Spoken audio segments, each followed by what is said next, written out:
A very good evening to you all. Thank you for joining us for the UBC News tonight. With me, Wadulo Mark. Arnold Mugalu Muhammad will be joining us later on sign language. It's going to be a 30-minute bulletin, so please do sit tight. And let's now get straight into the bulletin. President Yoweri Kaguta Museveni has hosted the chairman of the Transitional Sovereign Council of the Republic of Sudan, His Excellency Abdel Fattah al-Burhan, for a bilateral talk. The president and his guests deliberated on key issues on bilateral talks and regional issues during the meeting held at State House in Entebbe. Let's have a look at the details.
Prime Minister of the Republic of Uganda, Robinah Nabbanja, has warned parish chiefs against delaying the disbursement of PDM funds over the lack of capacity to handle the operations.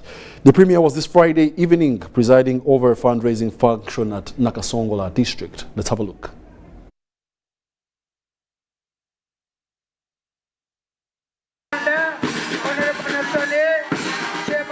Premier Robinah Nabbanja says that some parish chiefs are incapable of handling PDM transaction due to lack of capacity. Parish chiefs bawa mwana wani ngate basoma na kusoma kakati ngenda kusindika ba auditor bwe mubango oli parish chief ngomanyiti wasoma kirungi resigninge mango duke batugenda pasiba.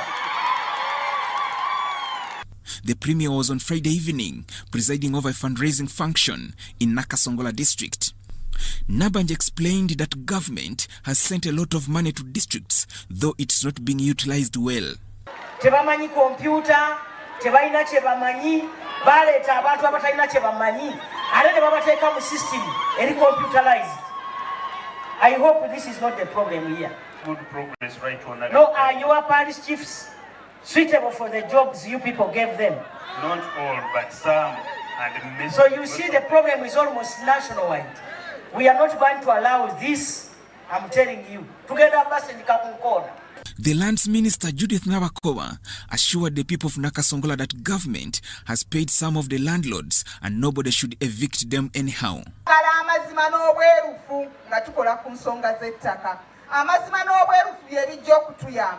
Era nze bagambye nti tujja kudda naye betugenda okutunuulira beba batawandiika batakola ndagaano n'okwongera okwekenneenya ebibanja byabwe.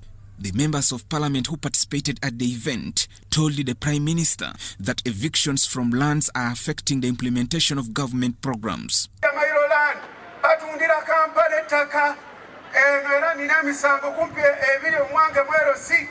nga baleeta epapula babitundidde bananyini mataka nga bajja bagamba nti tugezeeko nti bagundi yanguza naye babagamba nti ndeetera eyakuguza ettaka nakati babaleetanga okutuusa ewange tebaddanga naye mutuyambe benkya n'eggulo ate ekizibu kye tulina balandiroodi bwe bazze kaakati ate bayambibwako mangu simanyi. Njagala kusaba abakulembeze abalabe muntu w'okukola nabo batuyambe basooke kuwuliriza eno kiri kitya gye tuwadde omuntu okugenda okukuba empenda. Over 75 million shillings was realized in cash and pledges. Ne mukwano gwange zawedde emiliyoni 10 zizino. Joseph Oko, UBC. The First Lady, Mrs. Janet Kataha Museveni, has emphasized the importance of cooperating with God to fulfill one's life's purpose and plans. This was during a book launch event hosted at State House Entebbe, where the senior private secretary to the First Lady, Irene Kauma, authored the book titled Destined: Discover Your Pathway to Purpose. The event attracted friends, relatives, mentors, past employees, and employers and current employers.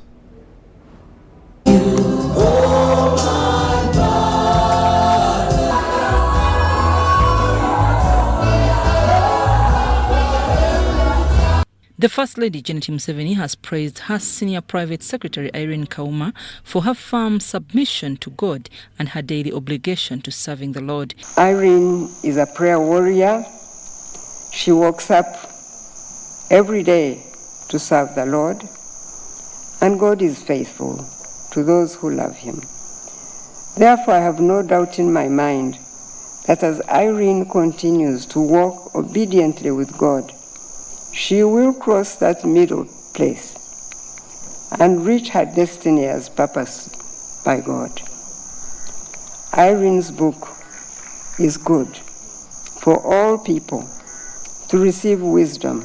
This was during a book launch of Irene Kauma titled Destined: Discover Your Pathway to Purpose at State House Entebbe. Kauma wrote the book during the COVID-19 induced lockdown while she was at State House Nakasero. We pray that this message will be greatly anointed in a special way to minister faith, to minister love, and to minister hope to your children. They will read this book and find freedom and courage to break the shackles of bondage off their lives. In her speech, Janet Museveni highlighted the significance of the book, stating that it can help people understand God's faithfulness in their lives if they choose to accept him in fulfilling their purposes and plans. Those tests solidify the character of the individual being tested. When that season of testing is over, the person is solid and can withstand all kinds of hardship.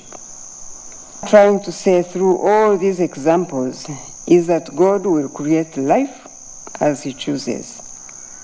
What that person does, however, with their lives is what is important in ensuring that God's purposes get fulfilled or not. God needs us to cooperate with him in fulfilling his purposes and plans for our lives. The Deputy Speaker of Parliament, Thomas Tayebwa, acknowledged the challenges Irene faced as a civil servant, but noted that God has protected her. But people around just take people's names. People love destroying. When you are destroying someone's name, you are destroying that which is nothing to you but everything to a person. Irene's book underscores the message that one's path and life circumstances do not define them, and the path to greatness lies in being a servant to all. Others. Learning to honor is the key to connecting to destiny careers. Can we learn to honor others? Can we learn to see the greatness in others? God made sure that none of us has all the gifts and talents so that we would need each other. Her mentors, including the Executive Director of Uganda Roads Authority, Allen Kajina, and the ED of KCCA, Dorothy Chisaka, praised Irene for utilizing her God-given gifts to serve others. And I have known her for quite a while and know that she feeds on prayer, she feeds on the word, she feeds on fasting, she feeds on worship, she ministers to people, allows each of the gifts and abilities and talents and resources to be utilized for her, but for many others too. Irene is a person who opens doors for people. The book also emphasizes the importance of intentional decision-making in discovering one's pathway to purpose. In conclusion, the event emphasized the continuous obedience to God as the key to achieving the destined purpose in one's life. I'm Nafka Farida and Dan Logemwa in Entebbe.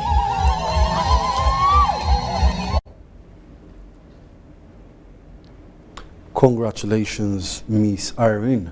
Now, the Minister for ICT and National Guidance, Dr. Chris Baryomunsi, has witnessed the launch of Kambuga NRM Nyekundire group in Kanungu district. Baryomunsi asked the area leaders to spread the gospel of His Excellency Yoweri Kaguta Museveni of involving communities into ventures aimed at improving their livelihoods as well as ushering them into the money economy. Details in this report.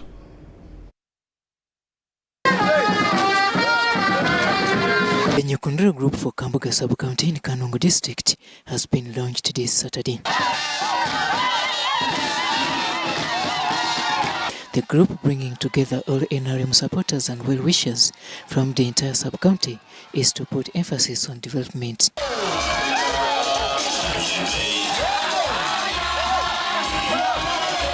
Government ya Uganda tino kweri kwija kuba neyamba omuntu mwamutarabiro mu kweterana.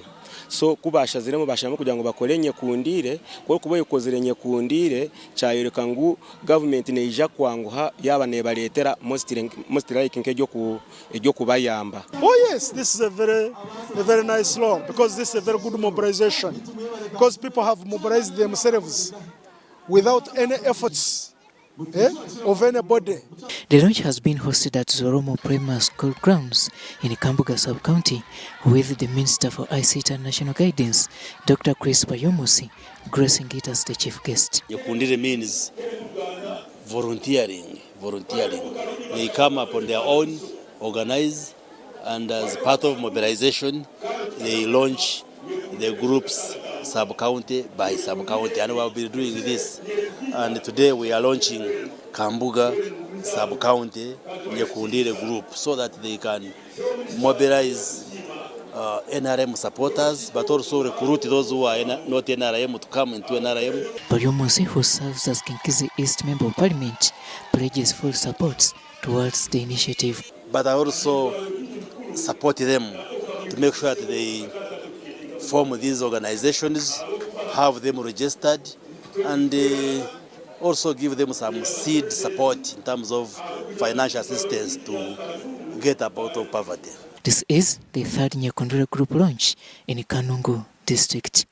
Mobilize people to participate in development programs, embrace programs like PDM, Yoga, so that they can liberate themselves out of poverty and create wealth. So that's the message which we are passing on to the population, that they should participate in these wealth creation government programs which are aimed at ensuring that everybody gets part of the money economy. During this launch, Baryomunsi, who on the other hand serves as the vice chairperson NRM in charge of Western Uganda, received new party supporters drawn from the parties of FDC and NUP.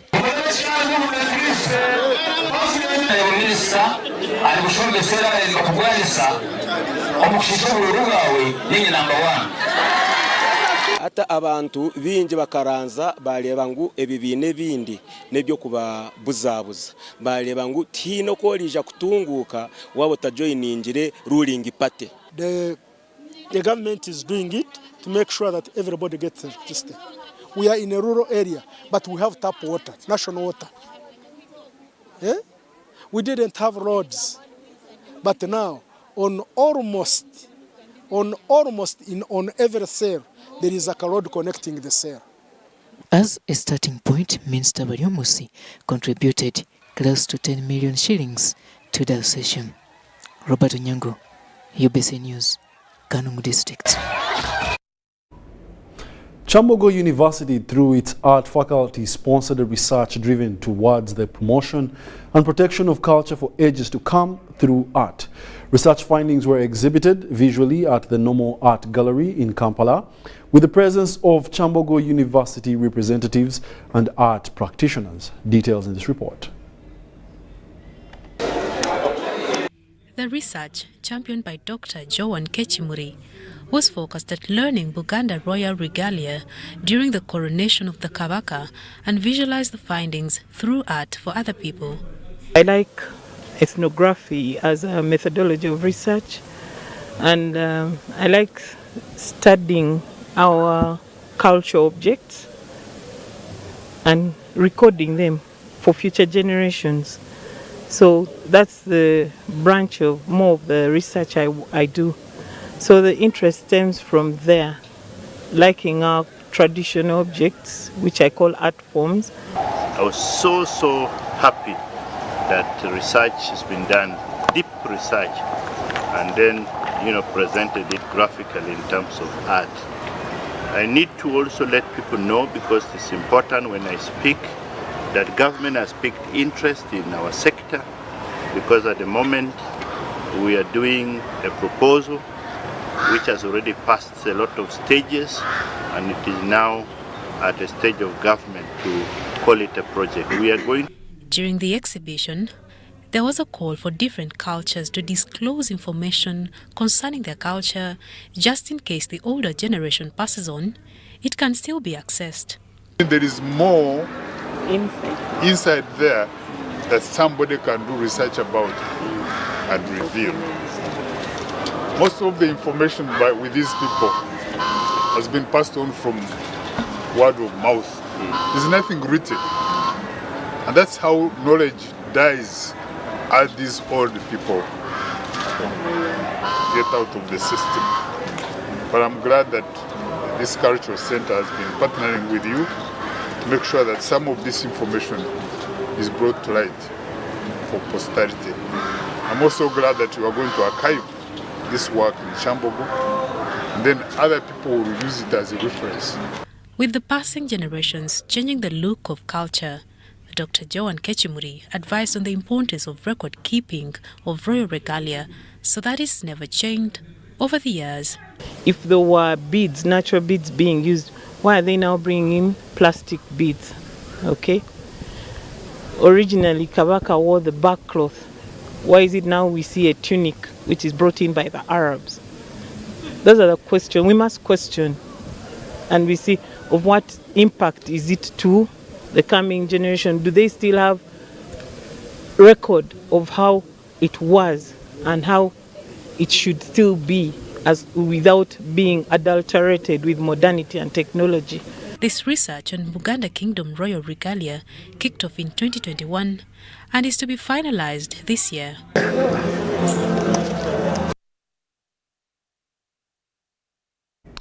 And in more news, after 18 months of Operation Shujaa, Uganda People's Defense Forces embarked on a rehabilitation program of the captured ADF combatants and rescued victims, a move towards reintegration and reuniting the abductees with their families.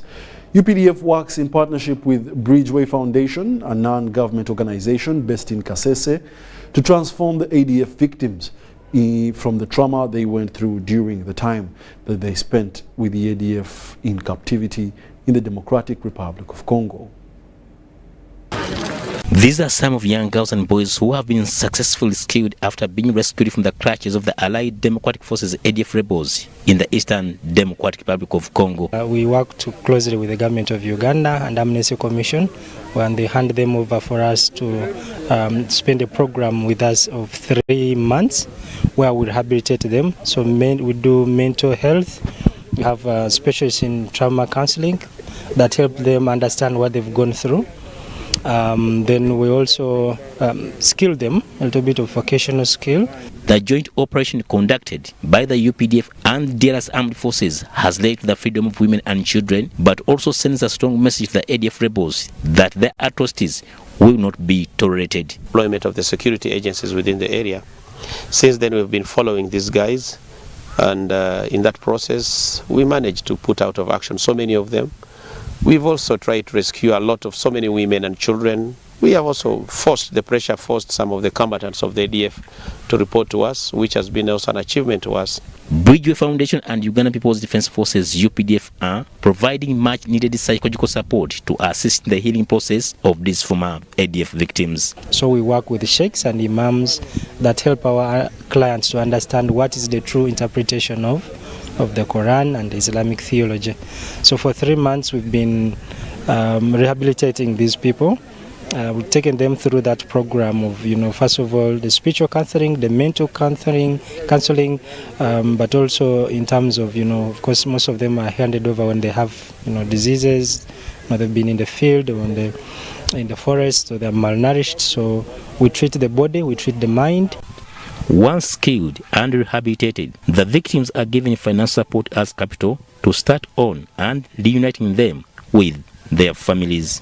We bring them up with us, so Bridgeway comes in handy to give assistance to these children, rehabilitate them, prepare them before they go back, counsel them to get out of that old thing that has always, haunted them in the bushes. So once they do that, then they release these guys and give them to the specific governments, both of Uganda and Congo, and they are reconnected, rejoined with their families, and that's exactly what Bridgeway does. A very big achievement, a very big process that has really been of so much help to us in the militaries of the UPDF and the FRDC.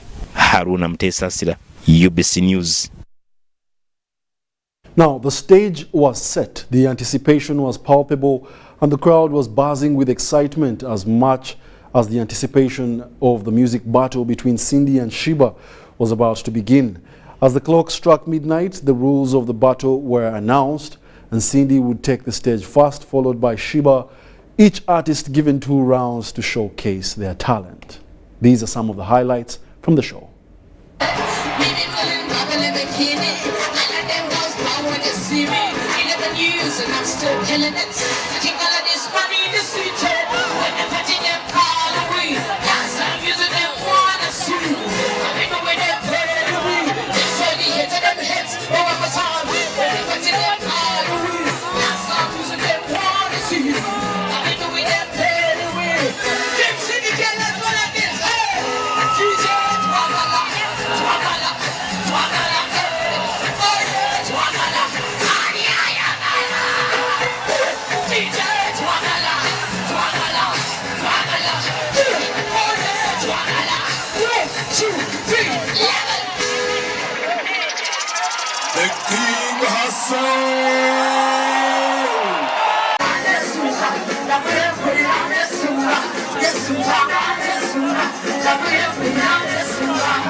Furthermore, the national resistance movement in Kasese district is making significant strides in recruiting members from the opposition parties, particularly the Forum for Democratic Change and the National Unity Platform.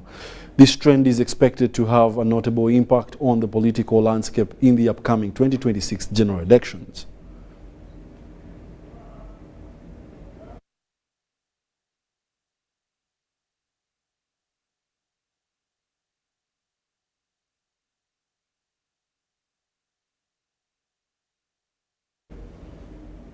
Yes, that's a story we'll be bringing on later.